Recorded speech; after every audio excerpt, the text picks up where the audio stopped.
হয়নি। কেন হয় নাই জানেন? নামাজটা কোন সময় হবে এটা কেউ বলতে পারে? সব নামাজের টাইম দেওয়া, সেই নামাজটা এই সময় পড়বেন, এই নামাজ ফজরে পড়বেন, এই নামাজ জোহরে পড়বেন, এই নামাজ রাত্রিতে পড়বেন। কিন্তু বাবা জানাজার নামাজের কোনো টাইম থাকে না। থাকে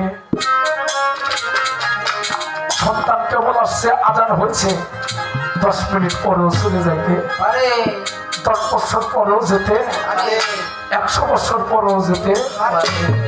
কিন্তু যে সময় আপনার ভিতর থেকে প্রাণ পাখিটা চলে যাবে, সকলকে মাইকে জানাইতে হবে অমুক গ্রামের অমুকে 4টার সময় কিংবা 5টার সময় ইন্তিকাল করিয়াছে। ইন্না লিল্লাহি ওয়া ইন্না ইলাইহি রাজিউন। মরহুমার জানাজার নামাজ ওই সময় কি আর আযান দিছে? তাহলে আযানটা হয়েছে চিরসত্য আমি যখন পৃথিবীতে এসেছি, আর আমার নামাজের আযান দরকার হয় নাই। মানুষকে দাওয়াত হলো জানাজার নামাজ পড়ার জন্য আমার শেষ সমাধিতে। তবে তো লাইসে পড়ছে বাবা, সব নামাজে সেজদা লাগে, সেজদা ছাড়া নামাজ হয় না। একটা নামাজের মধ্যে সেজদা লাগে নাই, সেটা হইল আমার জানাজার নামাজ। কেন জানেন? মুর্শিদকে তাজিম করেন, ভক্তি করেন, সেজদা করতেছেন, আল্লাহ ব্যতীত সেজদা হারাম। যারে সেজদা করেন, যারে ছাড়া সেজদা হারাম, সে তো আপনার ভিতরে নাই। আছে মৃত একটা লাশ খাটিয়ার মধ্যে শোয়ানো, যে সেজদা পাইতো, তাজিম পাইতো, সে কি আছে? সে নাই।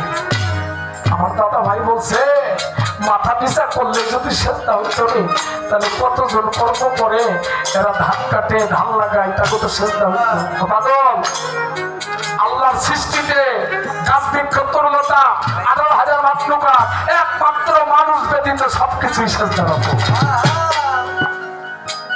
সবকিছুই সেজদারত। গরু মাথা নোয়ে থাকে, ছাগলের মাথা নোয়ে থাকে, গাছের গোড়া হইল মাথা মাটিতে, একমাত্র মানুষ হলো উল্টে।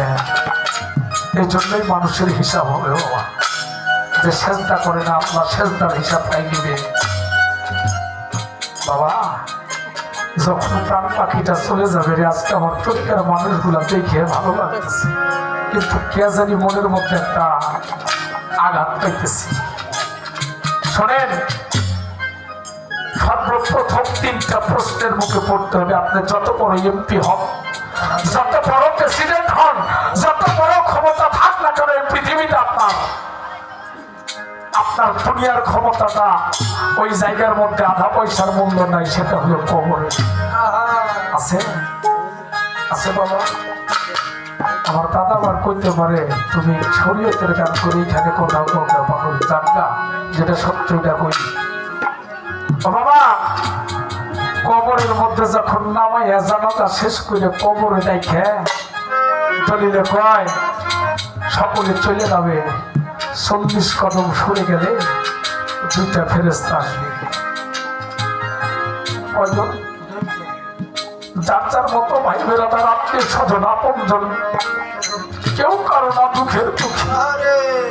কোথায় জঙ্গল, এত বড় প্রাসাদ, আপনার 5তলা বিল্ডিং এ শুয়ে থাকছেন বাবা, আপনারা দিয়ে খোলা বাগানের মধ্যে 3.5 হাত জায়গা খুঁজে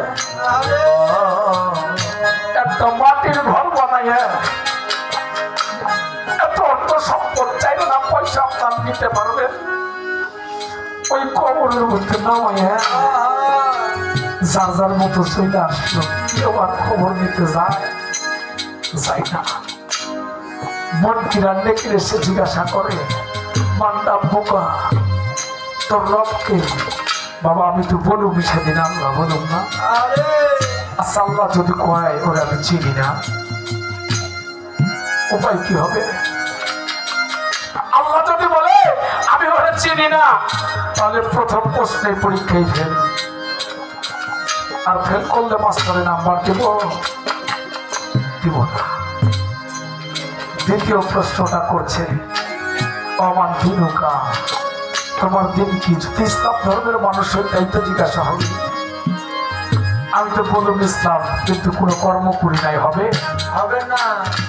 ইসলামের কোনো কর্ম করি নাই। জিজ্ঞাসা করা হবে মান হাজারা রাসূল, আরে তুমি কি তাকে চেনো? তোমার নবীকে? আমার নবী একা, তোমার নবীকে? নবীর কথা জিজ্ঞাসা করলে নবী যদি খালি তো করে কয় যে আমি ওরে চিনি, কাল হাসরের মাঠে আল্লাহ তারে চিনবে না যদি নবী অস্বীকার করে। আরে একটা ছবি নিব, একটা সুরাত তার করে দেখাবে, ও বান্দা তুমি কে কে চেনো?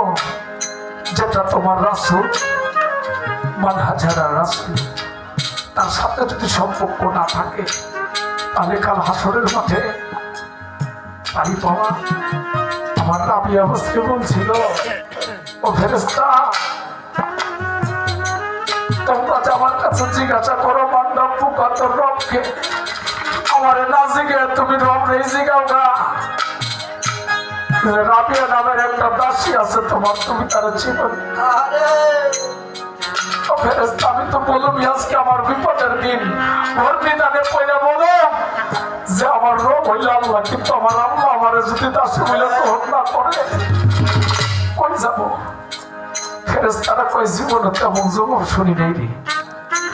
ফেরেশতাকে কয় আমি তো বলবি আহমদে মুস্তফা মোহাম্মদে মুস্তফা সাল্লাল্লাহু আলাইহি ওয়াসাল্লাম উনি হলো আমার নবী, উনি আমার রাসূল। আমার বান্ধব যদি আমার দাস বইলে গ্রহণ না করে, আমার বইলে মরি, আমার দয়া আরে সে যদি আমাকে দাসী বলে গ্রহণ না করে আমি কোথায় যাব?